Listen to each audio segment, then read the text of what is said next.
para luego empezar con lo de purga. Bueno, dentro de la clasificación también habíamos hablado de los abscesos periodontales. Estos abscesos normalmente se dan en pacientes que tienen procesos de sobreinfección, por ejemplo, los pacientes diabéticos, por ejemplo, los pacientes con VIH, pacientes muy estresados, con colesterolemia muy alta o que no hacen tratamientos oportunos de periodoncia y tienen bolsas muy profundas y entonces todo eso se sobreinfecta. Básicamente las bacterias gram negativas cuando nosotros nos drena por el surco gingival, mejor dicho, un diagnóstico, un signo diferencial es que cuando la lesión es endoperio, tiene que ver con endodoncia que afecta al periodonto, normalmente se marca una fístula por vestibular a nivel de la zona apical. Entonces, cuando ustedes están haciendo el triaje, si ustedes ven una fístula hacia la zona apical como del ápice, eso es de origen endodóntico que podría afectar el periodonto. Entonces, es endoperiodontal. Pero si el pus sale por el surco gingival, eso es netamente periodontal. Incluso puede afectar la cámara pulpar, pero entonces ya es de origen periodontal que afecta endodoncia, ¿ya? En resumen, todas estas bolsas se contaminan, se infectan de manera muy profunda.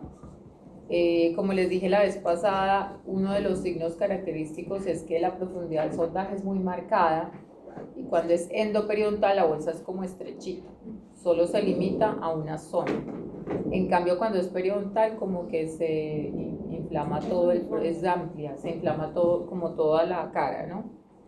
Entonces, ¿por qué se da? Porque definitivamente pues hay gram negativos, normalmente eso está lleno de agregatibacter, de porfiromonas, de espiroquetas, digamos que siempre estará presente el agregatibacter y la espiroqueta, ¿ya? Entonces, es una de las terceras infecciones más comunes en urgencias, en odontología, destruye muy rápido los tejidos y a veces puede cambiar el pronóstico de la pieza. Un signo clínico muy evidente es que el paciente te dice me duele al morder, o sea, como que te pringa al morder. ¿Por qué? Porque se afecta el periodonto y se inflama el ligamento. Ya vimos que el ligamento es muy importante, entonces el ligamento al inflamarse hace esto, extruye el diente y por eso uno cuando muerde como que siente el pringón, ¿ya? Entonces, uno de los tratamientos es obviamente no solo raspar, mandar antiinflamatorio, a veces antibiótico, porque ya les voy a explicar por qué a veces. Entonces el diente como que y ajustar oclusión.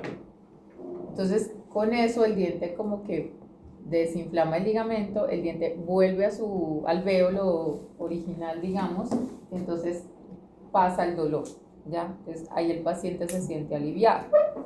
Entonces, ¿de qué depende que demos antibiótico? No, hay mucha literatura al respecto, pero digamos que depende de los procesos sistémicos asociados. Es decir, si el paciente es diabético y tiene como abscesos a repetición, hay que mandar antibiótico porque ya sabemos que es un paciente que está condicionado a sobreinfección. ¿Es un adulto mayor? Hay que mandar antibiótico porque los adultos mayores tienden a exacerbar y a complicarse. Si es un niño también, pero si es un paciente tal vez adulto, de mi edad, tal vez que tenga, no sé, o de la edad de ustedes, que tenga buena higiene oral, en fin, podría no necesitar el antibiótico y hacer solamente el debridamiento.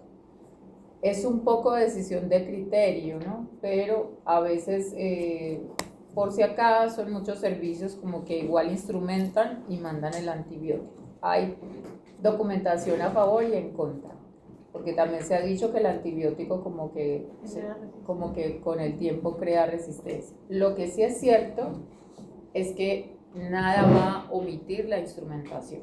En estos días yo tenía no una discusión de discutir, sino un intercambio de conocimientos con una doctora que trabaja conmigo en la clínica, en otra clínica, y ella pues es experta en láser y tiene su equipo y toda la cosa. Funciona maravilloso, pero el láser es igual que los antibióticos. Tiene que llegar al final para terminar de rematar todas esas bacterias. pero no antes, porque eso nunca va a reemplazar la terapia mecánica, el remover ese biofilm, ¿ya? Eso pues se lo van a explicar ellos la otra semana con más detalle, pero el láser no es un elixir o, ¿cierto? No es una cosa que es un tema que termina de mejorar las células proinflamatorias, en fin, que mejora el equilibrio, sí funciona, pero no funciona sobre la bacteria ahí colonizada, no hace ni cosquillas, ¿ya? Entonces, lo mismo es el antibiótico. Muchas terapéuticas difieren un poco si lo pongo antes, durante o después. Si el paciente está afectado, es decir, tiene fiebre, celulitis, y ustedes lo ven como cuando uno tiene gripa, que uno está como con dolor en el cuerpo, manden antibiótico, porque quiere decir que ese absceso ya le está comprometiendo su sistema inmunológico de una manera contundente, y eso hace que pues sea necesario mandar antibióticos antes. ¿Cuánto tiempo? 3 días. Como que hay que hacerle una premedicación de 3 días. Ojo, no es profilaxis antibiótica. La profilaxis antibiótica es 1 hora antes y 1 hora después, solo para pacientes que la necesitan. Diabético, cardiovascular con válvulas, ustedes ya saben por medicina. Pero un paciente normal como nosotros, que quizás no tenga un factor sistémico de base o una enfermedad primaria, y ustedes ven que llegó así con la cara así, como que ni es capaz de abrir, ese paciente, si ustedes no lo medican, no lo van a poder intervenir. Entonces uno lo medica por 3 días, y a los 3 días que ya baja un poquito el cuadro, ya le pueden abrir la boquita, le pueden respirar, le pueden instrumentar y todo lo demás. ¿Por qué no se toca? Porque le van a exacerbar horriblemente la infección, le va a doler como un demonio, la anestesia no le va a funcionar porque la infección hace que la anestesia no fluya, y eso va a ser una cita que es un desastre, ¿ya? Entonces, ese es el resumen de lo que dice la literatura, pero bueno, ustedes tienen ya todos los artículos ahí, ¿ya? Entonces, las consecuencias sistémicas podrían ser severas, y por eso pues hay que revisar un poquito la medicación. Como les dije, el epitelio podría estar normal, pero está muy infiltrado de neutrófilos, linfocitos y demás. Entonces, digamos que la pus se produce cuando todas esas bacterias se encapsulan, las espiroquetas llegan y hay una destrucción masiva del tejido conectivo. Como llegan los macrófagos a destruir todo, los tejidos empiezan a necrosarse y por eso huele rarito, ¿ya? Entonces ahí hay que lavar con suero, irrigar, instrumentar, lavar. Hay que lavar otro poquito también con clorhexidina para desfocalizar todo eso. Y el cuadro va a bajar mucho porque normalmente son bacterias o empaquetamientos de afrechos de cositas que se tienen, ¿ya? Bueno, otra instancia importante son los pacientes que a veces podrían tener periodontitis preexistentes y agudizan los cuadros y hacen estos abscesos. ¿Cuándo? A veces con tratamientos periodontales que no se han hecho, pacientes, les voy a contar, pacientes después del raspado a veces pueden hacer como picos de sobreinfección. Por eso hay que premedicar, porque podrían hacer picos de sobreinfección. Cuando, por ejemplo, cuando también podrían haber abscesos, cuando me está erupcionando un diente, una tercera, cuando yo tengo malos hábitos de limpieza, digamos, las personas que no usan hilo dental tienen, por eso en el periodontograma hay que marcar empaquetamiento, porque cuando no tienen ese hábito, los empaquetamientos pueden repercutir en enfermedades de abscesos gingivales y periodontales. La diferencia entre el absceso gingival y periodontal es que el gingival está localizado como a nivel del margen, y ustedes sondean y no hay bolsa, pero hay un dolor terrible y igual ustedes ven fluctuación. Ese es el típico de se me metió el pedacito de canchita en la zona y se me produjo un absceso gingival. Ya el periodontal sí tiene bolsa profunda, por lo general de 5 en adelante, ¿ya? Entonces, para que hagan esa diferenciación. Hay muchas alteraciones, por movimientos ortodónticos severos también podría haber abscesos, y hay mucha situación donde ciertas restauraciones también podrían hacer que se empaquete comida y que se formen abscesos a repetición. Entonces, cuando nosotros estemos viendo el edema, el eritema, tenemos que mirar si esto fluctúa, si hay sangrado. Ustedes hacen lo hacen con el dedito, o sea, ustedes cogen, el dedito es una buena herramienta, cogen y hacen como palpación, hacen como presión tanto en vestibular como en lingual o palatino, y si ustedes apretan aquí con el dedito, les sale pus por aquí, ¿ya? Entonces, esa es como una prueba, ¿no? Un exudado al pulpejo del dedo, o exudado cuando meten la sonda y sale la cosa bien, bueno, sale así, ¿ya? Entonces, todas estas lesiones hay que estarlas explorando, porque ustedes deben hacer diagnóstico diferencial, porque puede ser un granuloma, puede ser un absceso, ¿cierto? Y ahí mismo también chequean la movilidad. Cuando el diente tiene un absceso periodontal, se mueve, porque como el ligamento, pero es como una movilidad 1, no es una movilidad extrema, salvo que sea una recontraperiodontitis estadio 4 o 3, que sí les dé como una marcación fuerte de la movilidad.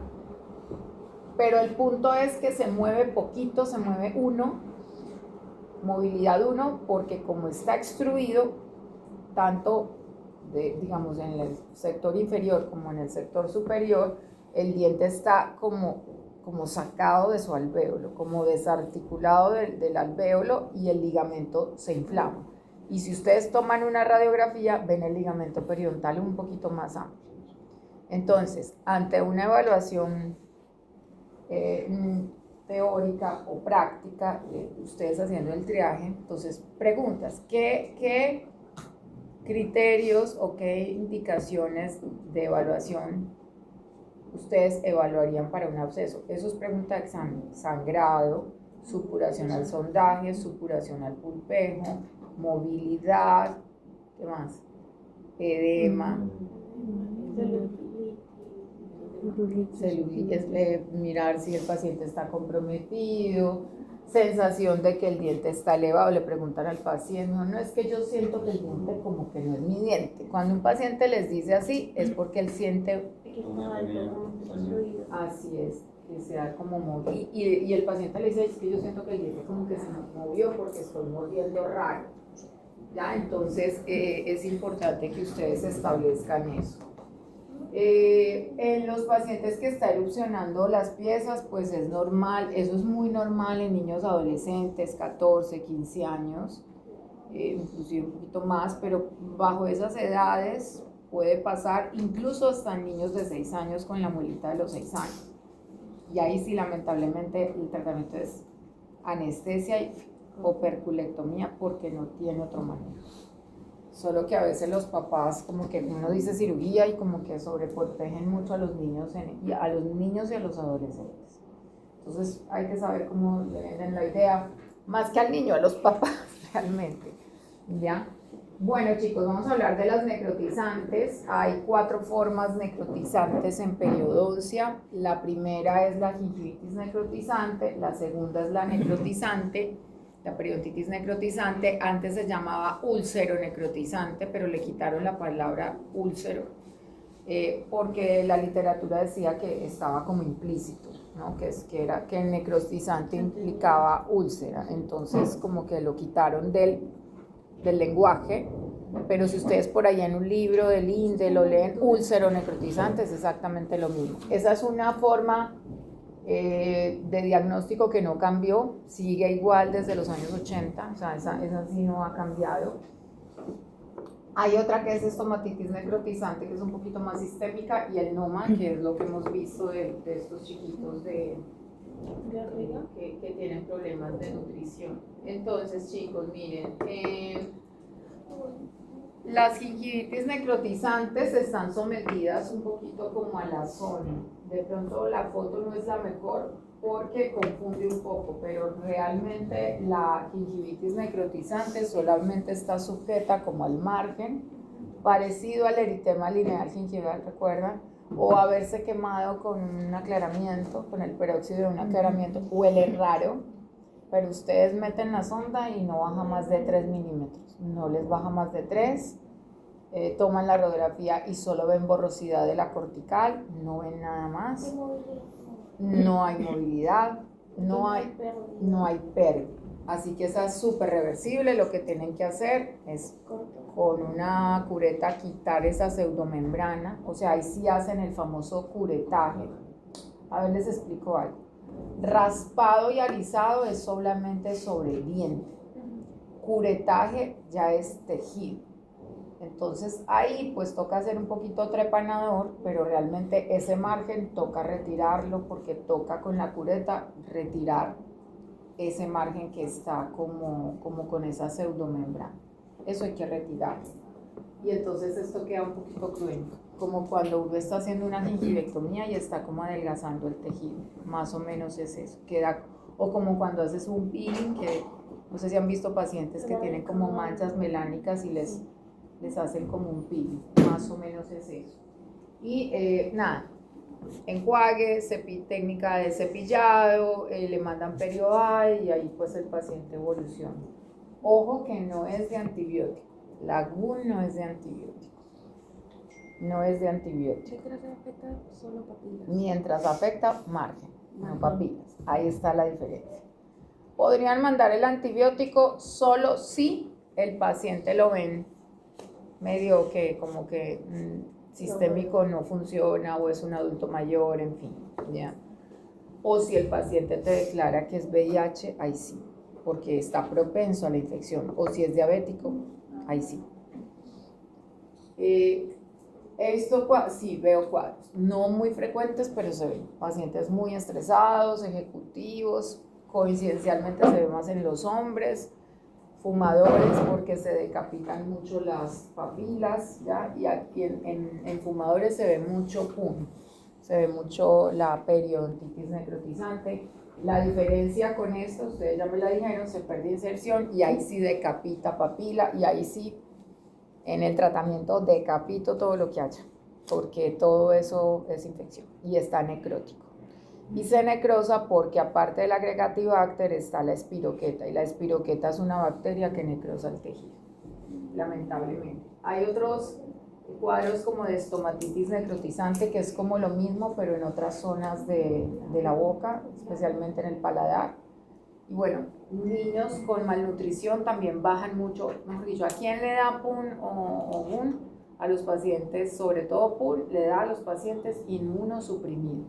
Por eso los pacientes con VIH podrían tener. Ojo que hoy en día el VIH es diferente, incluso ya hay una vacuna, los pacientes que toman antirretrovirales pues no tienen problema, o sea, pueden sobrevivir. Ahí lo importante es que no sean sidosos, porque si un VIH desarrolla el SIDA como patología, ahí sí todo le da. Sarcoma de Kaposi, todo el tema pulmonar, pero existen muchos pacientes en el medio físico actual que son portadores, pero como cualquiera de nosotros que no tengan, ¿no? O sea, caminan sin ningún problema. Recuerden que es un tema sensible, no todo paciente te va a decir, ay sí, es que yo soy positivo VIH. Eso genera un tema complejo. ¿Se acuerdan las preguntas de la historia clínica que decíamos que eran muy invasivas? Entonces básicamente el paciente no se siente muy bien comentando. Hay unos exámenes de laboratorio que son pruebas de lisa y demás y que vienen con unas siglas especiales y a veces en las universidades dentro del book de exámenes que uno manda por ahí está. Y bueno, hay pacientes que no se dan cuenta, pero hay otros que sí se molestan. Entonces, como que si ustedes tienen la sospecha, dicen, mira, esto es protocolo básicamente para mirar tu sistema inmunológico, tal, y como que le ponen toda la tranquilidad al caso, pero si el paciente no se lo quiere tomar, no lo pueden obligar. Y dos, si el paciente les declara, lo anotan en la historia, pero obviamente es un tema sensible, ustedes tienen que protegerse todavía más, o sea, ponerse por lo menos doble guante, revisar los temas de bioseguridad, en fin, ¿no? Atenderlo de último, ¿cierto? Porque puede contaminar a los pacientes del medio, entonces tienen que tomar sus previsiones, es decir, ustedes tienen que atender todo paciente como si tuviera. No es que tengan que usar doble guante siempre, pero cuando ya saben, pues tienen que reforzar la cosa. ¿Listo? Ustedes cuando tienen procesos de alimentación no muy buenos o inmunológicos también podrían desarrollar nomas, que ya es como el mismo tipo de situación necrótica, pero en casa. Obviamente, pues estos son casos bastante extremos. ¿Ya? Entonces todas estas necróticas podrían suceder en adultos, en niños, como les dije, muchos procesos infecciosos, de malnutrición, a veces los pacientes con estrés o con cigarrillo, que toman mucho café, cigarrillo y estrés, desarrollan gingivitis necrotizantes. Factores a veces predisponentes, de pronto raíces que tienen de pronto estas invaginaciones del esmalte, que también podrían ser asociadas, y definitivamente pues también hay personas que tienen predisposición, ¿no? O sea, hay pacientes que de pronto están luchando ahorita, hoy en día hay cosas tan raras. No sé si han escuchado ese síndrome de Asia que le da mucho a las mujeres, a las modelos que se operan, las mamas y demás.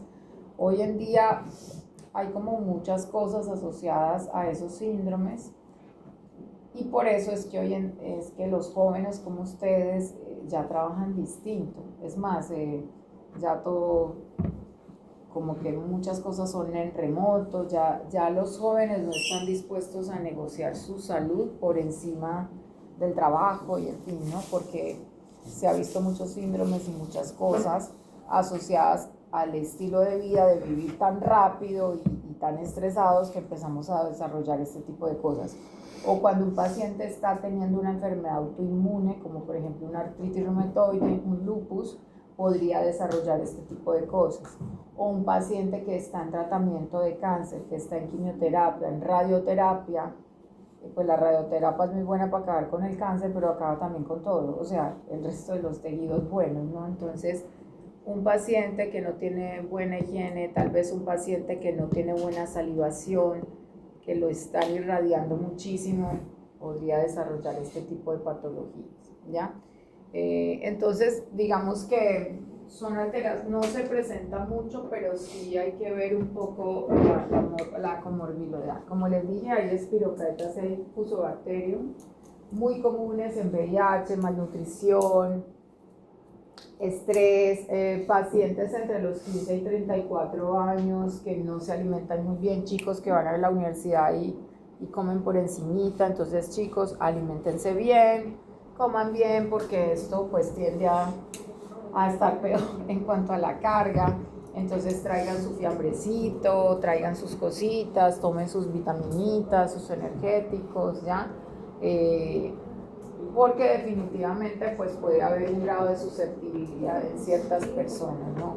Manténganse muy hidratados, respeten sus tiempos. A mí personalmente no me incomoda que me coman en clase, solo que pues obviamente en el laboratorio sí, no, porque ahí hay que tener bioseguridad. Pero realmente si comerse una granulita en el examen a ustedes les va a mejorar el tema gástrico y les va a mejorar la concentración, yo no tengo ningún problema. Solo traten de que los paqueticos no suenen mucho, ¿no? Pero si con eso fluye la mente, no tengo problema. ¿Listo? Entonces, chicos, siempre la histopatología tiene que ver, el tejido siempre empieza como un área bacteriana, luego empieza otra zona de neutrófilos, y luego empieza toda esa zona necrótica que empieza a infiltrar la espiroqueta, y por eso pues hay una decapitación. que obviamente una gingivitis necrotizante no tratada pues va a terminar en una periodontitis necrotizante. Por lo tanto, cuando ustedes vean esos halos alrededor, eso tiene que ser una alerta, inmediatamente tienen que empezar a intervenir ese paciente, ¿ya? Digamos que las gingivitis necrotizantes podrían tener este tipo de situación. Aquí no está necrosada la papila, sino que está como cruenta, ¿no? Da muy mal aliento. Otra zona que pueden testear es que da fiebre y toda esta zona ganglionar, se activan todas las cadenas ganglionares submandibulares, submentales y toda esta zona posterior también. En la periodontitis, sí, ya ven ustedes mucho secuestro óseo y bueno, es de relevancia sistémica. Entonces, chicos, conclusiones de la clase de la semana pasada. Los grados y los estadios de la periodontitis requieren una evaluación integral del paciente, del proceso sistémico y de las radiografías periapicales. ¿Se acuerdan? La clasificación no solamente tiene que ver con el grado, sino con la severidad. Repito, la severidad, eso es pregunta de examen, ¿ya? Y se las pregunté en la EP. La severidad tiene que ver con pérdida de dientes, con el COD, con el nivel de adherencia clínico y con la pérdida ósea radiográfica, ¿sí o no? Eso determina la severidad. La complejidad, qué tan compleja es la enfermedad, va a depender de la profundidad del sondaje, del compromiso de Furca. Las piezas perdidas no. Esas están. Colapso de mordida, abanicamiento, exacto. Y la extensión va a depender de qué dientes están comprometidos dentro de un 100% de dientes presentes, ¿no? Así tenga anteriormente, para que no se vayan a confundir con profesores, y hay profesores que no lo han cogido, profesores ya veteranos, que antiguamente lo manejaban así y no han hecho la transición. Antiguamente uno contaba era el número de bolsas y lo que hacía era la regla de 3, no sé, examiné, por decir algo, 110 bolsas, examiné, como que igual que el periodontograma, como que son 110 bolsas, o multiplican 6 superficies por el número de dientes presentes y eso les daba un valor de 100% de bolsas. Y contaban el número de bolsas.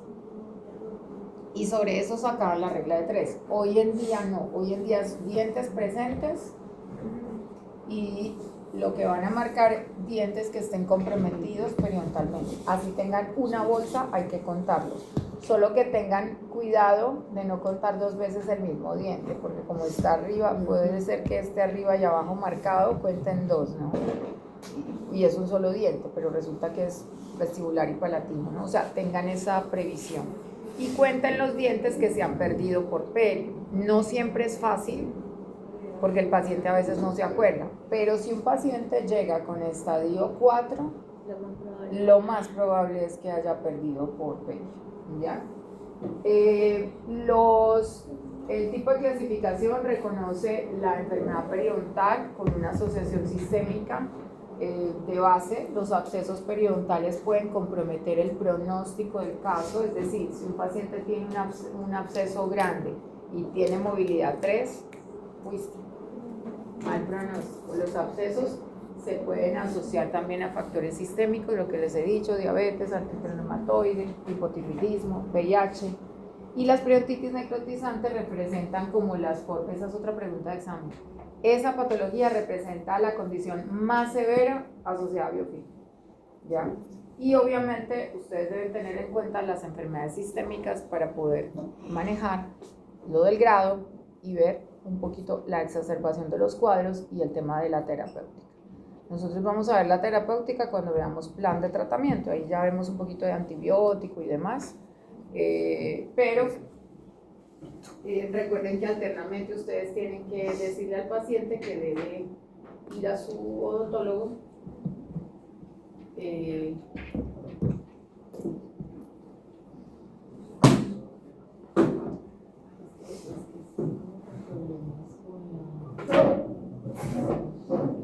eso, mira, como que tocar, pues hasta ni la toques, nada, ni la toques, ya ni me sale ya no sale. Bueno, bueno chicos, cambiemos de tema súbitamente entonces. Ya hemos visto todo lo que son enfermedad periodontal en sí, pero es importante que veamos un poquito de índices furcales. Este tema entra en los exámenes, es un tema muy importante y digamos que tiene una condición de pronóstico que podría favorecer o no los compromisos periodontales y la toma de decisiones. ¿Quién me dice que cree que es un compromiso de FURCA? De acuerdo a lo que hemos revisado, ¿qué creen ustedes que es un compromiso de FURCA? Cuando hay una pérdida ósea, ya la puedes ver a nivel radiográfico o cuando tú has hecho un sondeo y has hecho una vuelta de 5 de 6. ¿En dónde? En la FURCA. Ajá, o sea, como que en la parte media tú debes sospechar de sondear con la NAVER para ver si hay. Y eso es como que, o sea, hay una reabsorción ósea a nivel de la FURCA. Exacto. ¿Y qué implicancias puede tener un compromiso de FURCA en un estado general de un diente, de una molar? La movilidad y la pérdida posible de ese diente, porque va perdiendo estabilidad, ¿ya? Entonces, chicos, el compromiso de FURCA está asociado a muchas condiciones. Aunque no lo crean, está muy relacionado con las variaciones anatómicas y con situaciones anatómicas que las convierten en situaciones de riesgo. Y hay factores que podrían ser desencadenantes o predisponentes a la hora de desarrollar este tipo de patologías y tienen una asociación al pronóstico muy directa. Es decir, una FURCA 1 tiene buen pronóstico, una FURCA 2 si se trata bien tiene buen pronóstico, pero una FURCA 3 tiene muy mal pronóstico porque cuando ya el paciente, cuando el diente llega a ese nivel, ya tiene mucha pérdida ósea, tiene movilidad y lo más seguro es que toca extraer el diente. Pero también es cierto que los periodoncistas con el advenimiento de la implantología ya no le luchamos tanto, y me incluyo, porque es un tratamiento tan poco predecible que uno le dice al paciente, ¿sabe qué? Mire, relación costo-beneficio, mejor sáquese ese diente, regeneremos y póngase un implante. ¿Cierto? Digamos que en la época en la que yo estudié, en la época de ustedes, se luchaba más, digamos, ¿no? Se hacían emisecciones, tunelizaciones, que ya lo vamos a ver, pero hoy en día ya como que esos tratamientos son un poco obsoletos. De hecho, estos chicos que vienen seguramente ni los hacen, ¿no? Porque ya pues de frente a uno como que, pues, yo les digo, yo en mi consultorio hace años que no hago una tunelización, porque no es predecible, entonces el paciente le mete plata, tú quedas mal porque lo operas y no funcionó, no funcionó, hay que sacar ese diente e implante, ¿cierto? Entonces uno queda como mal ahí, entonces ya no, en realidad la literatura ahí ya es un poco pobre. De hecho la van a ver un poquito antigüita porque no tiene mucho manejo ya. Entonces, ¿qué? El año de la espera, 2005. Así es. Los conceptos son muy, ustedes saben que yo soy de artículos muy clásicos porque hay conceptos pues que no han cambiado. El compromiso de FURCA es un área anatómica de los dientes únicamente multirradiculares, ya sea premolares o molares.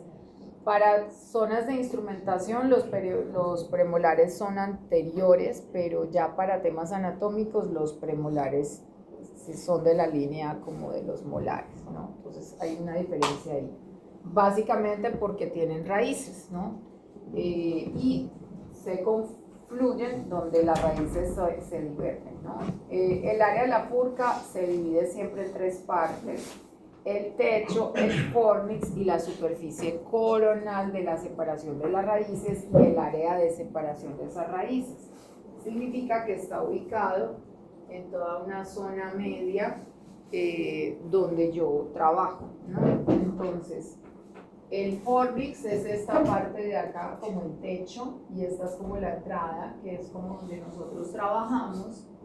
El grado de separación, digamos que tiene que ver, digamos, en una molar superior es como donde se dividen las dos, y entonces aquí son zonas muy delgadas que cuando hacemos endodoncia tenemos que tener cuidado en perforar, y aquí normalmente en esta zona llegan algunos conductos accesorios. Por eso les he dicho que a veces cuando hay Furca 2 nosotros mandamos a hacer endodoncia para que el diente se anquilose y luego nosotros hacemos perio para mejorar el pronóstico de esa pieza.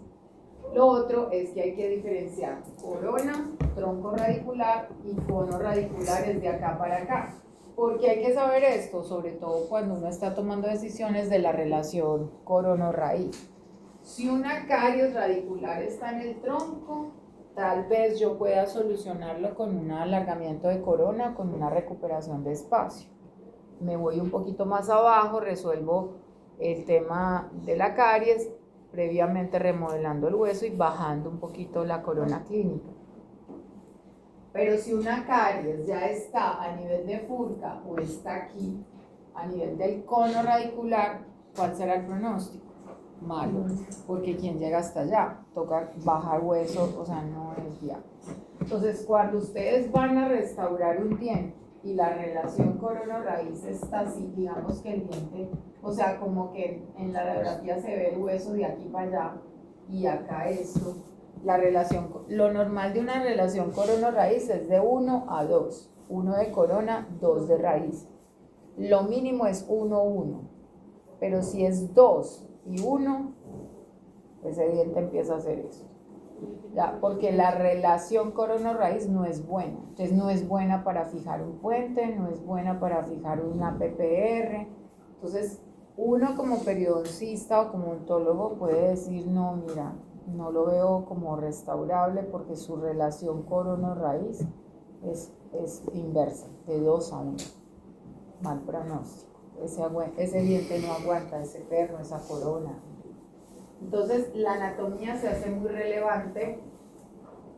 Este es como el promedio del coeficiente de la sumatoria tanto de los conos como de las raíces, no solamente de los conos radiculares, sino el coeficiente suma los conos más todo lo que deriva del tronco en conjunto, ¿ya?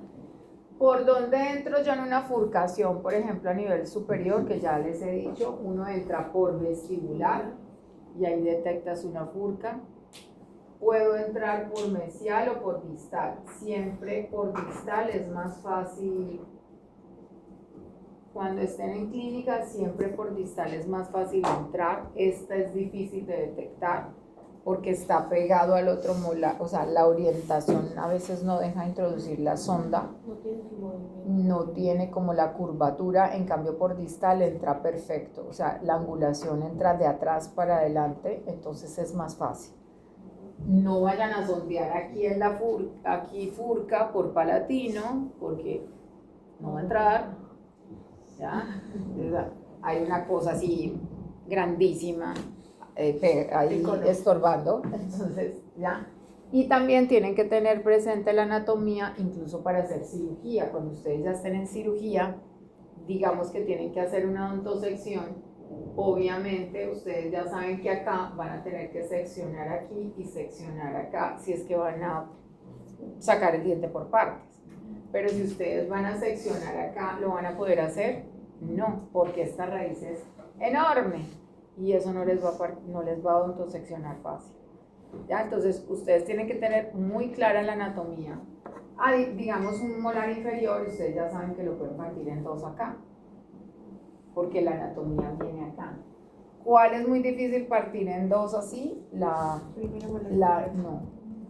tercera, porque viene así, entonces no es tan fácil seccionarla, o sea, la pueden seccionar, pero va a ser difícil.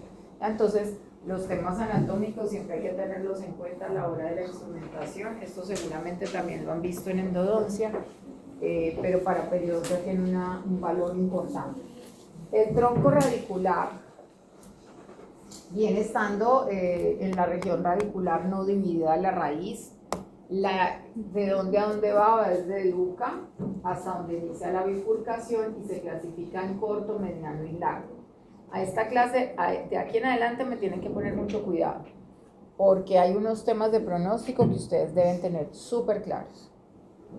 Ojo, tronco corto, mediano y largo. Y los dientes se clasifican en diferentes tipos de troncos.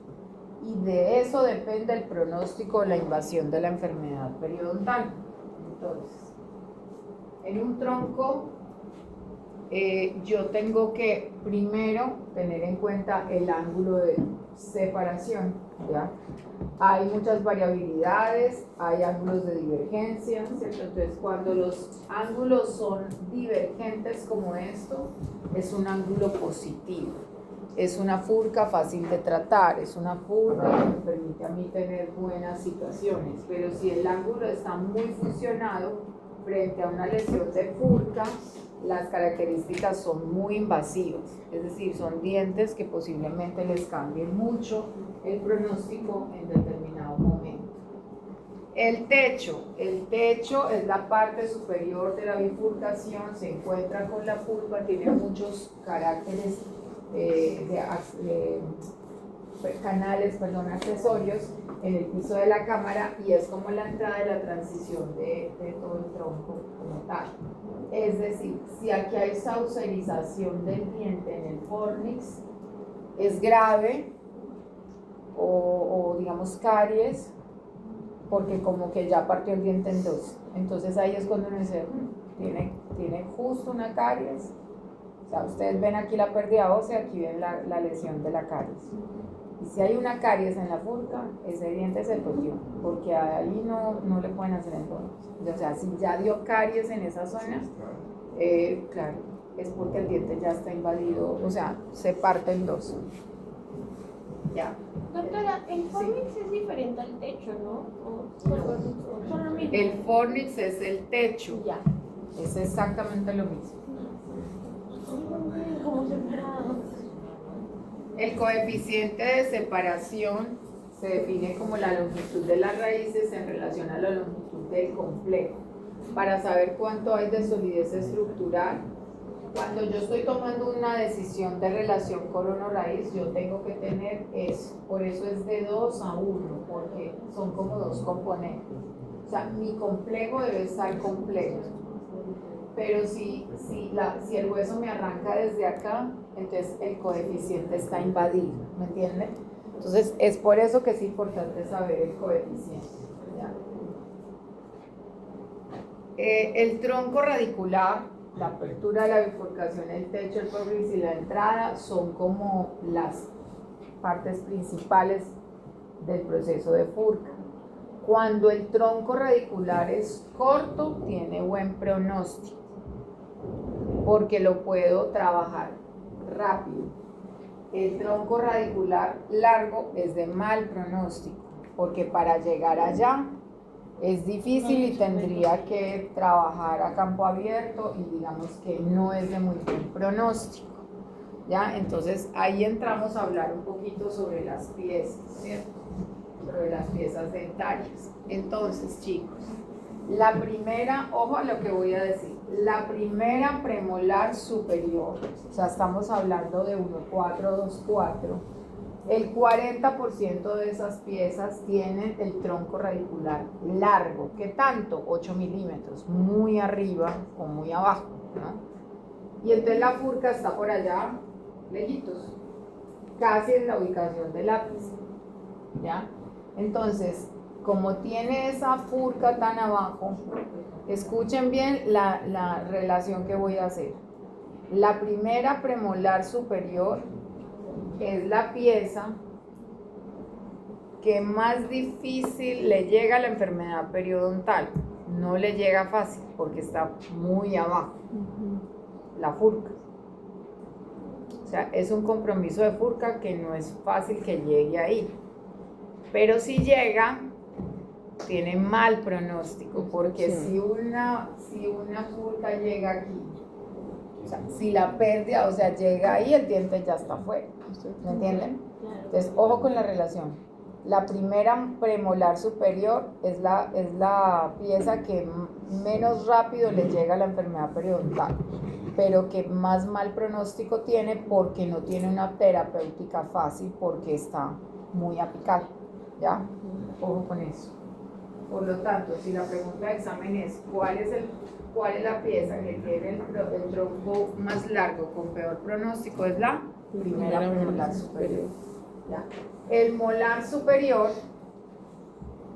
no tiene tan mal pronóstico, digamos que su forma es arriñonada, tiene un tronco grande, pero yo podría tener estas variaciones así o así, tiene esta divergencia que la hace muy positiva, digamos que es un buen molar para trabajar. Yo diría que está en la escala, en el segundo puesto estaría, porque la primera premolar, ya les digo, es la que gana. La primera molar superior tiene un tronco radicular mediano, no tan corto. Es de buen pronóstico, pero porque el diseño de la anatomía de la bifurcación es divergente, entonces es fácil de instrumentar desde el punto de vista terapéutico. La primera molar, entonces ojo a esta otra relación. La primera molar inferior tiene buen pronóstico terapéutico, tiene mejor pronóstico que la premolar, pero tiene un problema, su tronco es cortito. Y aquí a veces hay invaginaciones. Por eso no sé si han visto que donde más hay compromiso de furca es en la primera molar inferior, que es donde siempre debemos como chequear, porque casi siempre tiene furca cuando el paciente tiene periodontitis, así sea uno. Entonces viene la otra relación. La primera molar inferior es la molar que más rápido ataca la enfermedad periodontal, porque el tronco es corto, entonces la invaginación es rapidita, o sea, medio hay una bolsa de 4 y ¡pum!, le dio furca. Pero al mismo tiempo es de buen pronóstico porque esa yo sí la instrumento muy rápido, porque es cortica. Llego fácil. Yo cojo una 7-8 y... por eso es un buen pronóstico, ¿no? Pregunta extra. ¿Cuál es la pieza que peor pronóstico tiene ante la invasión periodontal? La primera premolar superior. ¿Y cuál es la pieza que tiene mejor pronóstico ante la invasión periodontal? La primera molar inferior. ¿Ya? Y de ahí van las otras, ¿no? Entonces, desde la primera sigue la primera molar superior, luego la segunda inferior, luego la segunda superior y las últimas son las terceras, porque las terceras son como atípicas y va a depender de su morfología. Eso lo ven en la radiografía. Hay terceras que son así y hay terceras que son abiertas, divergentes. Entre una monocerrada y una abierta, ¿cuál es de mejor pronóstico? La abierta, la que es con divergencia. Exacto, ya me entendí. Entonces, chicos, el pronóstico muchas veces depende de la anatomía. Yo puedo tener una 7 así y fuera de eso está tercializada. Digamos que es el único molar que tiene atrás, abajo, atrás. No es la primera, es la 7, es la 2, es la 3-7 o 4-7. Justo solo muerde ahí. Tiene algo de enfermedad, digamos que es una periodontitis estadio 2. Y es el único diente que tiene movilidad. Y es una movilidad 1-2. Y uno empieza. La saco, no la saco. ¿Qué pronóstico pongo acá? Uno empieza a dudar. Porque como que ni es de aquí ni es de allá. Pero ahí es donde ustedes tienen que empezar a ver otros criterios relacionados. Ejemplo. Entonces, hay una cosa. Primero, miren la anatomía. Uy, es monoradicular, está cerrada. Mal pronóstico anatómico. Bueno, sigamos. Es la única molar de esa zona. Trauma oclusal, golpea mucho. Está mesializada. Está con una ubicación no adecuada en el cuadrante. Y fuera de eso, tiene pérdida ósea, así sea poquita, así sea, no sé, 30, 40%, y es la única molar que se mueve. Y está 1 o 2. Entonces al paciente hay que decirle, mira, esta molar no creo que se fije del todo, es la única molar que recibe el golpe masticatorio, la anatomía no le ayuda, lo más seguro es que la pierdas en el camino. Pero ojo, ahí ustedes tienen que entrar un poco con rehabilitación, porque a lo mejor es la única molar, aquí tiene una zona de dentula, y tal vez sí esté condenada, pero a veces los rehabilitadores te dicen, o los ortodoncistas te dicen, no me la quite todavía, manténganla, yo alineo para que no se me colapse la mordida, o déjeme, yo levanto un poquito la mordida, y cuando yo le diga, me la saca. Entonces al paciente hay que decirle, mira, esta la vas a perder en el camino, yo te voy a instrumentar lo otro, esta te la voy a mantener ahí, le bajamos solución, pero va a mantener con un poquito de movilidad. Cuando ya rehabilitación y orto me autoricen, porque ya movieron y ya hicieron la estabilización oclusal que necesitan, la saco. Salvo pues que al paciente le esté doliendo, que esté fracturada, que esté con otra condición.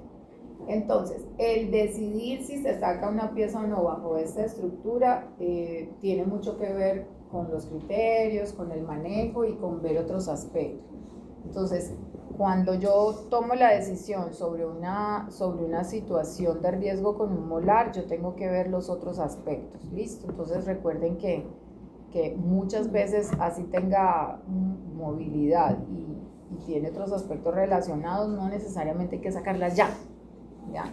Pero sí hay que ver un poco el tema de los pronósticos, las inclinaciones y la anatomía. Más que nada para este seminario de hoy es relevante comentar qué tan importante es la anatomía dentro de un cuadro de una toma de decisiones respecto a un pronóstico, ¿ya? Esa parte pues sí es súper importante, ¿ya? El instrumental que nosotros utilizamos, pues primero para el sondaje, a mí personalmente me gusta más esta que está milimetrada, porque la sonda milimetrada te permite medir 3, 6, 9, 12, más preciso. Si es furca 1, digamos que se te va la furca hasta acá. Si se da hasta la mitad, pues digamos que como que te entra la mitad del instrumento, y si sobrepasa totalmente, pues ya es furca 3, entonces ya pues obviamente ahí el pronóstico cambia. Pero hay una cosa que ustedes deben recordar antes de continuar con lo de la furca 3. Miren. Y estas son cosas que se dicen en clase, por eso las tienen que recordar y las tienen que anotar, porque esto en los exámenes se pregunta y cuando ustedes estén haciendo un triaje es donde patinan, donde Dios mío, ¿qué hago? Doctora, ¿qué hago? Y entonces, claro, ustedes van formando su criterio bajo esos parámetros. Entonces, ustedes saben que en periodoncia nada es una cosa absoluta, sino que uno tiene que mirar como las otras cosas que lo pueden afectar. Entonces, miren chicos, ya hemos dicho que la furca 3 no es de muy buen pronóstico, es mal pronóstico, pero yo tengo que mirar la movilidad. Entonces, si tiene furca 3 y el diente no se mueve, ¿ustedes qué harían? ¿Le luchan o no le luchan? Le lucho. Entonces usted llama a un periodoncista y le dice, mira, no se mueve, pero yo le veo furca 3, mira acá, y radiográficamente furca 3. Ok, entonces ahí uno procede, mira, le podríamos hacer endodoncia, le podríamos hacer regeneración, membrana, huesito, y ahí la mantenemos un tiempo, pero si se mueve, ahí la cosa cambia. Por eso yo les he dicho que la movilidad define finalmente el pronóstico de las piezas. Porque no solamente es la pérdida ósea, es la movilidad. Ya si el rehabilitador les dijo no me sirve, eso no lo quiero como pilar, ven y me lo escribes y yo te la saco con mucho gusto, pero me lo mandas tú. Porque es mandatorio, yo no voy a asumir esa responsabilidad como periodista porque no es necesario que salga esa pieza. Así es. Entonces ustedes tienen que cotejar todas esas cositas para ir poco a poco tomando decisiones, y es a raíz de eso que uno toma decisiones a la hora de sacar un diente, ¿ya? Hay otros procesos que pueden influir, digamos que a veces tenemos cepillados atraumáticos que nos destapan la furca, eso es muy común en la primera molar inferior. Yo veo con mucha frecuencia a fracciones grandísimas, ¿recuerdan? Cuando los defectos cuneiformes y la furca ahí. Y uno toca y no se mueve, no nada, no tiene enfermedad periodontal, nada, ahí. Y uno sondea y la sonda no entra sin 1 milímetro. Pero el paciente tiene expuesta la furca. Entonces ahí toca limpiar muy bien, pulir, ahí de repente sí es necesario hacer una restauración o a veces de ahí mandar a que un periodoncista le haga un recubrimiento radicular para que no se exponga más. Bueno, hay 1000 alternativas, pero sigue siendo como un factor predisponente y desencadenante. Yo quiero saber si ustedes saben la diferencia entre un factor predisponente y un factor desencadenante. ¿Cuál será la diferencia?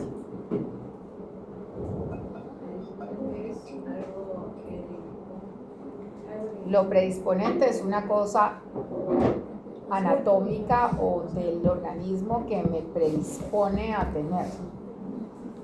Ejemplo, una invaginación de un estigma adamantino, ¿ya? Eso es un factor predisponente porque la anatomía de ese diente me está predisponiendo para que me dé una furca.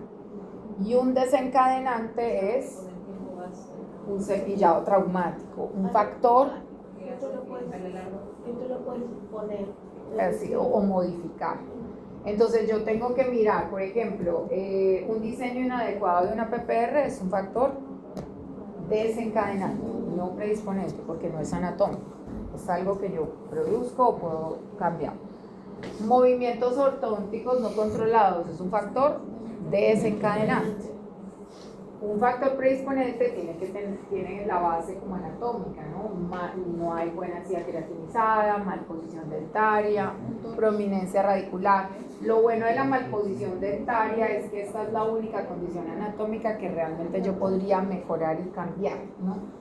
Dehiscencias óseas, inserción alta de los frenillos, esa también la puedo cambiar, pero eso hace que me den recesiones, que pierda tabla vestibular. ¿Ya? Anatomía del tejido óseo alveolar circundante, intensidad de duración del trauma. El trauma, aunque es predisponente, también se puede modificar, ¿ya? Pero digamos que hay que hacer un poquito de alternación de esos factores predisponentes y desencadenantes. Ojo que eso se pregunta en el examen. Esa es una pregunta clave porque ustedes tienen que evaluar signos y signos. Y la etiología de los factores asociados a las furcas también tienen que ver, ¿no? Obviamente acumular placa, trauma oclusal, fracturas verticales, factores iatrogénicos como restauraciones muy subgingivales o restauraciones desadaptadas también van a hacer que tengamos esas situaciones. Obviamente a nivel de los premolares, ¿ya? Y a nivel de los molares. Las lesiones en furca normalmente ocupan el del 3 al 9%, normalmente se dan más en mandíbula. Las radiografías periapicales muestran más o menos de un 22 a un 8% y la tomografía computarizada siempre va a detectarlas mucho más rápido. Pero yo digo que la palpación en periodoncia es importante. Chicos, a ustedes se les olvida mucho en la clínica. Mucho. Y normalmente los rehabilitadores, si ustedes no tienen un periodoncista en la clínica ahí o está ocupado, posiblemente el rehabilitador no les dice. De pronto el endodoncista sí. Al rehabilitador suele olvidarse. Pero como ustedes estudiaron perio y están súper pilos, entonces ustedes le van a recordar a su docente. Ya evaluó el furca. Entonces ustedes mismos les van también a dar luces a esos rehabilitadores para que les ayuden a tomar decisiones. Entonces recuerden que siempre que ustedes terminan un periodontograma, así tenga gingivitis, chequen, no pierden nada. No me entró, perfecto, no me entró. Pero ustedes ya saben que la primera molar inferior, por lo general, puede, o sea, un paciente que tiene profundidad de bolsa de 4 o 5 milímetros, váyanse a la furca. Ojo, que normalmente ustedes solo me compran una sonda de Navers. Claro, en laboratorio pues se pide una sonda, pero si ustedes ven 3 pacientes en su clínica, ustedes deberían tener, obviamente, 3 sondas de Furca, 3 sondas de Carolina, ¿ya? Entonces, porque no las van a poder usar después, ¿no? Entonces, tienen que tener cuidado, porque en realidad pasa mucho que uno pasa, revisa, ¿le revisaste Furca? No todavía.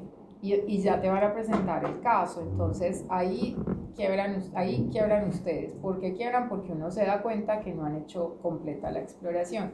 ¿Ya revisaste densidad creatinina? Ah, no, pero no, eso no he mirado. ¿Ya revisaste empaquetamiento? Ah, no, eso tampoco he revisado. Entonces, chicos, no se olviden de lo que han aprendido, porque se supone que en la clínica lo deben aplicar, solo que vamos tirando cositas al olvido, por trabajar rápido omitimos cosas. Y miren, entender esto es tan fácil, chicos, si ustedes lo cogen de rutina, para ustedes va a ser muy fácil tomar una decisión con respecto a molar en referencia a su pronóstico que tenga que ver con esta situación, ¿ya? Créanme que el que sepa de Furca la coge muy fácil y es capaz de manejar las situaciones rápido. Los diagnósticos diferenciales podrían tener una situación, digamos, donde se puede confundir. Cuando veo caries por los canales accesorios que les dije, a veces hay fracturas radiculares justo en la Furca, como habíamos hablado ahorita, si justo hay una caries o justo hay una fractura y ustedes entran en el explorador y el diente como que se separa como un leño, la fractura está en la Furca. Si el diente hace esto, hay una fractura. Ustedes confirman. Posiblemente con una periapical no lo van a lograr, ahí sí es mejor una tomografía de arco reducido, les va a marcar la fractura inmediatamente. La invaginación del esmalte también podría tener como que un sofisma de distracción, entonces hay que chequear bien hasta dónde llega esa invaginación. Hay unas perlitas de esmalte que también llegan a esa zona y también podrían ocasionar. Y lamentablemente cuando un diente tiene reabsorción radicular externa o interna también podría hacer una saucerización a nivel de la Furca. Entonces son diagnósticos diferenciales que seguramente ya los pulirán en el camino. Lo importante es que ustedes detecten la lesión y ya con su docente van tomando la experiencia correspondiente para ir tomando decisiones si es una cosa o es otra.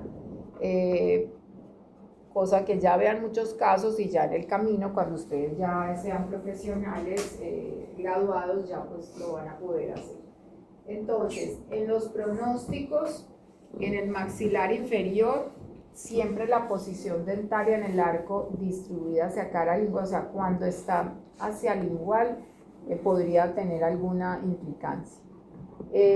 Siempre, como les digo, las raíces ovaladas que sean divergentes son de mejor pronóstico que las que son delgadas o que están impaginadas o que están fusionadas, son de otro pronóstico. En el maxilar superior va a depender si están mal o bien ubicadas, ¿ya? Es decir, si están extruidas, si están para un lado, si están para el otro. Y si la raíz palatina es grande, ancha y como fuerte, es de buen pronóstico. Si es muy delgadita, podría no funcionar muy bien. ¿Y por qué es relevante? Porque a veces nosotros hacemos semisecciones digamos, en la raíz mesial o distal de la primera molar, y esa raíz palatina tiene que ser muy buen anclaje para que ese diente permanezca, porque es como quitarle una pata a una silla, ¿no? O sea, como que puede perder estabilidad, ¿ya? Entonces hay que analizar muy bien esos pronósticos, ¿ya? Las proyecciones del esmalte también tienen pronósticos. Entonces grado 1 es cuando es como un pedacito nomás de yuca, no interviene hasta la Furca, la proyección es apical pero es pequeña. Grado 2 es un poquito más sobre el tronco y digamos que queda como menos o a la mitad del tronco, pronóstico regular. Y grado 3, cuando avanza totalmente hasta el techo, ahí el pronóstico es malo en el sentido no del diente mismo, sino de que tiene más posibilidades de tener furca. ¿Ya? Es como un factor predisponente. Exactamente. Así es. Como les dije, los dientes de mayor riesgo periodontal son aquellos que podrían manejar o no la enfermedad periodontal. Aquí vuelvo y le repito, el premolar es el que peor pronóstico tiene porque tiene menos probabilidad de que se pueda trabajar, pero lo afecta menos rápido la enfermedad periodontal. Eso lo estoy recordando. Los molares inferiores tienen menos estabilidad periodontal porque los ataca rápido la enfermedad, pero al mismo tiempo tienen buen pronóstico porque yo puedo acceder fácil a la furca. Tenga la anatomía que tenga, sea así o sea así, porque el tronco es corto y yo puedo llegar ahí fácil. Lo peor que me puede pasar como paciente es que me levanten el colgajo y me instrumenten quirúrgico, que ustedes acá lo aprenden en este curso al final.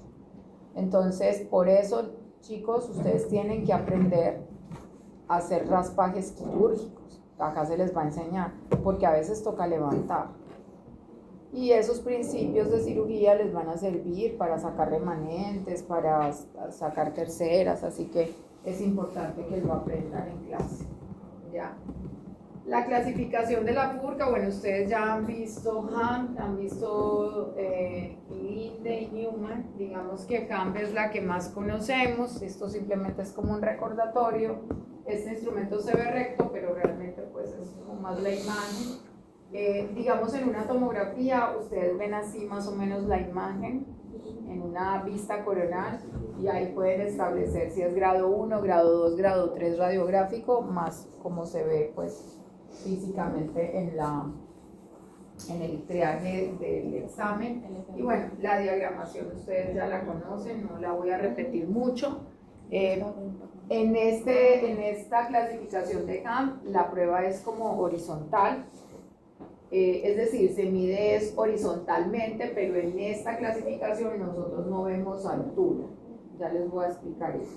Entonces siempre es como de vestibular hacia el igual, ¿ya? O se mide como ancho, ¿no? Como el ancho, como a nivel horizontal. Y también, pues digamos, cuando se mide a nivel superior. Y bueno, ahí está la nomenclatura y el dibujito, pues, que corresponde. ¿Dónde se debe poner esto en el periodontograma? Lo podrían colocar acá o lo podrían colocar acá. Aquí, a mí, no me gusta mucho porque confunde, y si hay una bolsa como que no se sabe si es la furca, si es la bolsa, entonces traten de ponerla abajito, al igual que la encía queratinizada. Si la furca, digamos que fueran un molar superior y la furca está en distal, pues se van un poquito hacia distal, ¿ya? Y la ponen así como de lado, ¿ya? Para que no confunda mucho el gráfico, ¿no? Pero sí deben diagramar de manera eficiente. Entonces recuerden que la clasificación de Hamp y Linde es solamente horizontal.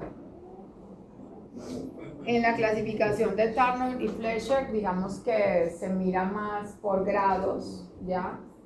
Es muy parecida a la de Hamp y simplemente es que se mide como por tercios, ¿no? Nosotros no la utilizamos mucho. Esta, que ya es justo la que les estoy comentando, mide de manera vertical. ¿Cuándo se utiliza esta clasificación? Cuando yo, periodoncista, ya consagrado, voy a hacer una regeneración y yo necesito saber la profundidad, porque necesito saber cuánto hueso compro o qué tipo de membrana biológica utilizo. Entonces se clasifica, cuando uno ya clasifica Hamp, pasa a Tarnow y establece, tiene pérdida de hueso de 3 o menos, entonces es su clase A. De 4 a 6 es B y de 7 en adelante pues es C. Esto lo determino obviamente con la sonda periodontal y mido en la radiografía periapical con paralelismo, o si tengo una tomografía, mejor. Esa es como la de diástasis o sea, que también se usaba para cirugía, pero a nivel de como que encía. Parecido, Ajá. sí, parecido. Digamos que, a ver, Ham solo ve pérdida horizontal y Tano mira vertical. Y es con la que yo tomo decisiones para saber cuánto de huesito compro, cuánto tengo que cortar, cuánto tengo que pedir. Una membrana biológica mide 15 por 20 más o menos, entonces uno tiene que medir ahí cuánto recorto de aquí para poder establecer la regeneración, ¿ya? Esto, digamos que esta clasificación es más de uso de periodoncista. Hay otras clasificaciones, yo no las voy a mencionar, pero digamos que las que más se utilizan son esta, la de Glickman y la de Ham, básicamente, como por conocimiento únicamente. Ustedes tienen la diagramación en el instructivo de científica, así que por favor no olvidemos el instructivo. Y ahora vamos a ver entonces la terapéutica ya para terminar la clase. A mí me queda faltando una información de movilidad, entonces lo vamos viendo en el camino, porque la otra semana vamos a ver el seminario de control mecánico. No me dejen olvidar que les tengo que dar esa última pedacito de movilidad, que este seminario es largo. Entonces se los doy antes de terminar. Es más que todo por conocimiento. Cuando les dé plan de tratamiento, ahí les engancho eso. Las técnicas receptivas, a ver, las furcas se tratan de diferentes maneras. Hay técnicas receptivas y técnicas regenerativas. Son las principales, digámoslo así, en la terapéutica. Una técnica receptiva es un raspaje y alisaje, que puede ser quirúrgico o no. Si yo tengo una furca 1, a veces 2, yo podría solucionarlo con un no quirúrgico, y es una técnica receptiva, porque yo estoy removiendo y resectando. Depende de la posición, el instrumento. Si yo no tengo una Minify, tal vez no sea tan fácil. De repente voy a tener que abrir en algún momento, pero el raspado y alisado radicular normalmente debe iniciarse no quirúrgico. Si en el reevaluativo no responde, ahí yo tengo que tomar la decisión de levantar colgado, ¿ya? La hemisección, que ya les voy a mostrar de qué se trata, es como cortar una parte de la raíz. La resección radicular es completa. La amputación radicular es parecida a la apicectomía. La separación radicular completa de los coeficientes también, y la tunelización, que ya les vamos a mostrar en foto.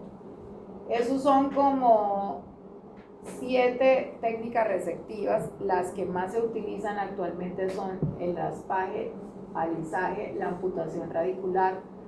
Las demás ya no se usan tanto y ya les voy a explicar por qué en el siguiente segmento. Y las técnicas regenerativas, acá hay una que falta, pero yo se las digo.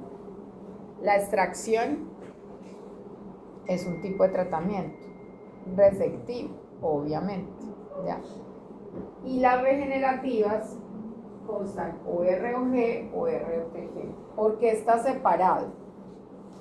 Porque la literatura lo que dice es que una verdadera regeneración ósea, con todos los juguetes como se dice, debe hacerse con hueso y membrana, porque la membrana es como un techo para yo sostener el hueso, porque no siempre los defectos son como contenedores. O sea, si la pérdida es toda horizontal, ¿de dónde me voy a agarrar? Entonces, a veces sí es mejor hacer una verdadera regeneración. Para resumir, el gol estándar en regeneración, en técnica regenerativa para furca, es la ROG, el gol estándar. La RTG también funciona, pero la RTG es solamente instrumentación y poner la membrana. A mí no me gusta tanto, pero hay literatura donde pues todo sale exitoso, y porque a mí la membrana, como la membrana se reabsorbe fácil, ponte que no me gusta tanto por mi experiencia, pero la literatura lo avala y hay tratamientos bastante exitosos. Pero la literatura también dice que entre uno y otro Pero si yo vas a- tiene más éxito este. El problema, Micaela y chicos, es que depende también de esto. Si yo no tengo plata, porque les voy a decir, una regeneración ósea guiada en una furca de un solo diente cuesta $400 la membrana y a veces $700 el hueso si son de marca suiza y tal. Hay marcas brasileras, coreanas, de todo tipo. Funcionan, que es, digamos, bueno, bonito y barato. Afortunadamente aquí se consiguen las brasileras ahora. Hace 15 años no era tan fácil. Entonces, venderle eso al paciente es difícil. Porque uno le dice, le tenés que meter $800, le tenés que meter más de $900 más. Claro, porque son los biomateriales, más la extracción, más el tratamiento periodontal, ¿cierto? Entonces todo va sumando y no te doy garantía, pues porque el diente sigue en pronóstico reservado. Entonces ahí es cuando el paciente te dice, no, doctora, sáquemela y hágame un implante. Por eso les digo, las tendencias de las técnicas a veces pueden estar marcadas por la toma de decisiones de la relación costo-beneficio. Entonces hay gente que, no, pues, a ver, sumo, no, pues si el implante me vale $1,200, no, mejor me lo saco. Y la verdad, chicos, es que sí, el implante podría tener un mejor pronóstico, porque el implante se ancló, se integró y eso no vuelve a molestar, desde que yo me cuide, no fume y ¿ya?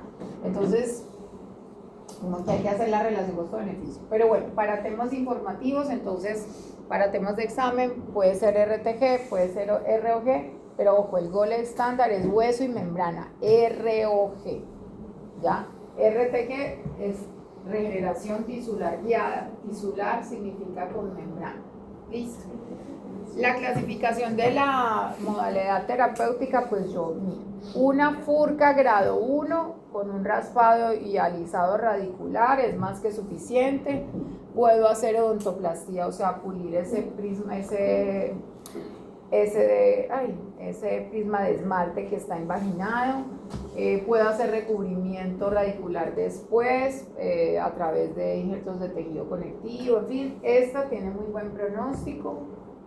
No le tienen que operar, normal, salvo pues que hagamos esta cobertura radicular posterior, pero ustedes simplemente instrumentan no quirúrgico y le pasan al periodoncista para que haga el injerto y después cubra el diente. Pero después, el grado 2 podría ser una tunelización, que ya les muestro que es una tunelización, es como irse horizontalmente como si fuera una sonda de Navers, pero con una fresa especial, hago un túnel y el paciente se limpia ahí.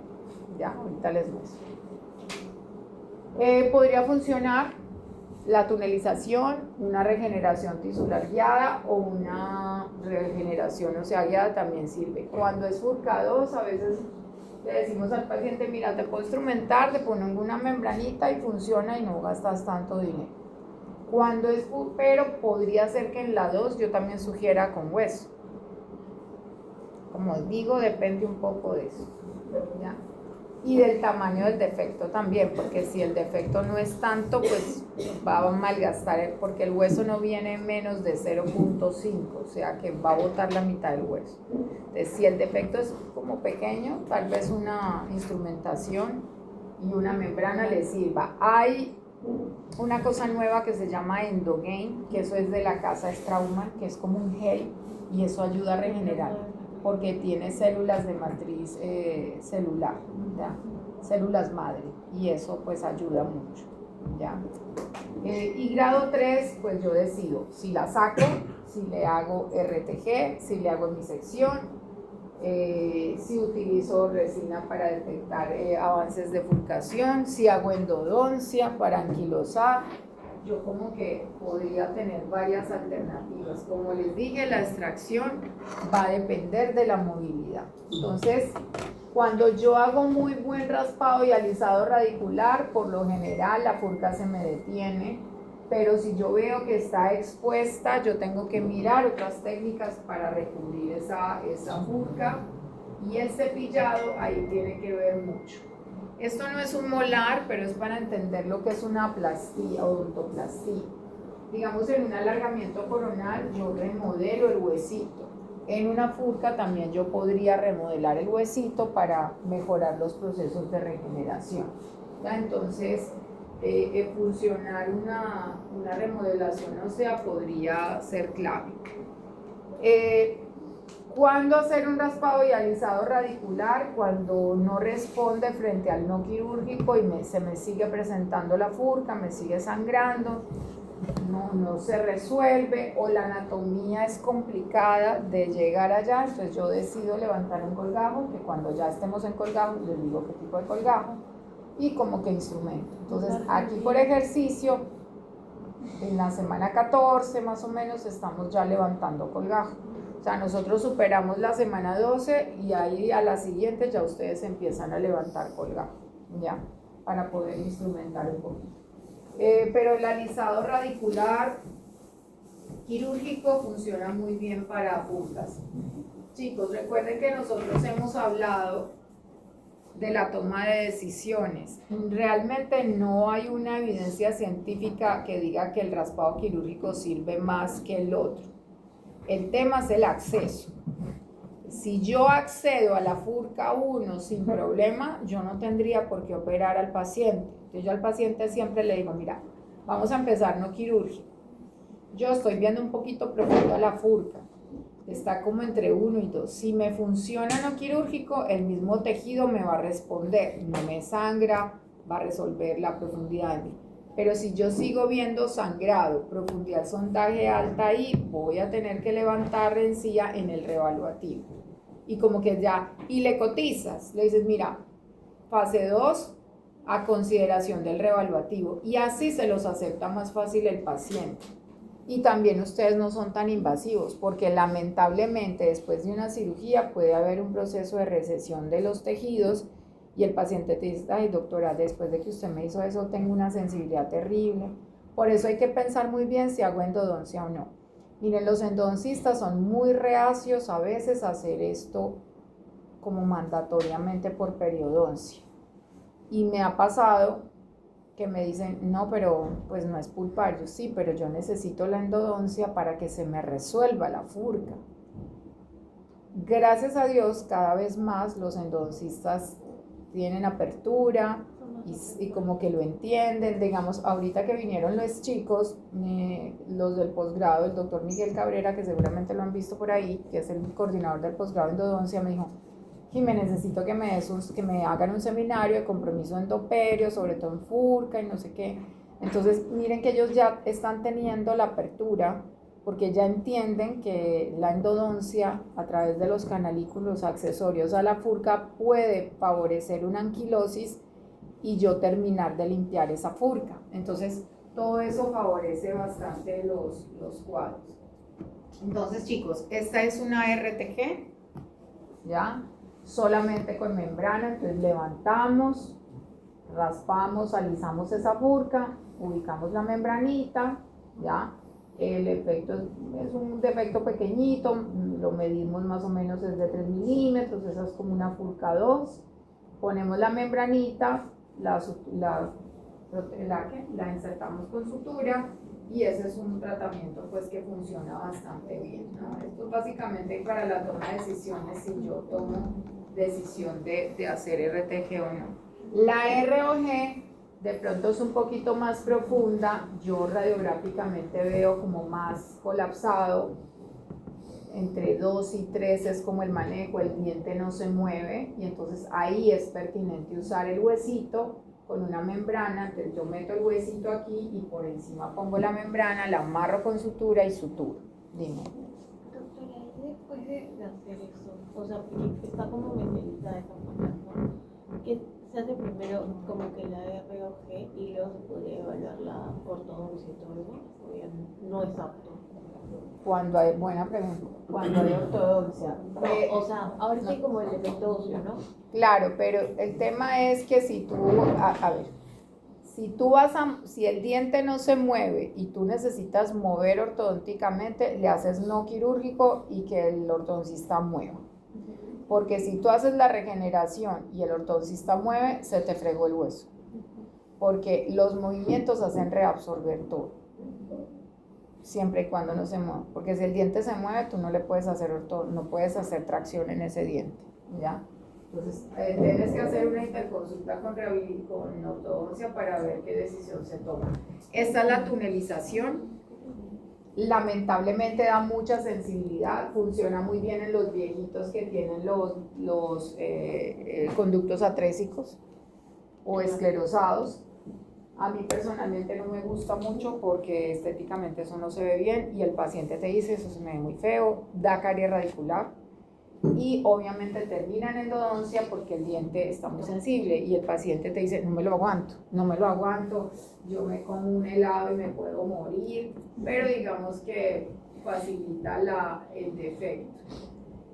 Aquí por ejemplo tenemos una hemisección, una premolarización, es cuando miren acá, cuando el defecto está a nivel del tronco, pues yo podría retirar esta raíz y quedarme solo con la distal. Si no se mueve podría funcionar bien, pero chicos, si tiene trauma oclusal, eso se empieza a mover ahí fuertecito. La hemisección, digamos que es la remoción de la mitad del diente completa, ¿no? Sin tener que mover la raíz, muy parecida a la separación radicular, ¿ya? Y la amputación radicular tiene que ver un poquito más con apicectomía, ¿ya? Ya no se utilizan mucho esas técnicas, las extracciones también pues son viables, obviamente, debe considerarse las situaciones de conservación del diente o no. Como les dije, normalmente una furca 3 que tiene movilidad termina en extracción y una furca 3 que no se mueve la pieza podría tener una regeneración ósea. Entonces, ante una pregunta de un examen o un triaje de ustedes, ¿cuál es el tratamiento ideal para una furca grado 3 sin movilidad? Endodoncia y regeneración ósea guiada. ¿Ya? R o G. Así es.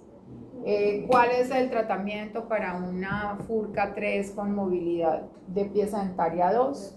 Extracción y posiblemente implante, regeneración e implante. Exacto. Eso es lo que... O sea, no es una receta de cocina, pero sí hay que ver un poco como los defectos y como lo que yo tengo que ver. Entonces, los molares pueden tener diferentes tipos de defectos con o sin tratamiento, entonces yo tengo que ver si los defectos están producidos por la enfermedad periodontal, tengo que ver si los defectos en la furca son por caries, por accidentes endodónticos, recuerden que pueden haber perforaciones o restauraciones mal adaptadas o prótesis que de repente tienen acceso hasta esa zona, prótesis muy subgingivales, lesiones endoperidontales también. Una situación endodóntica puede afectar la furca, ir subiendo o lamentablemente canales accesorios que los endodoncistas no lograron controlar, ¿ya? Listo chicos, preguntas, porque creo que ya pasa, esto ya es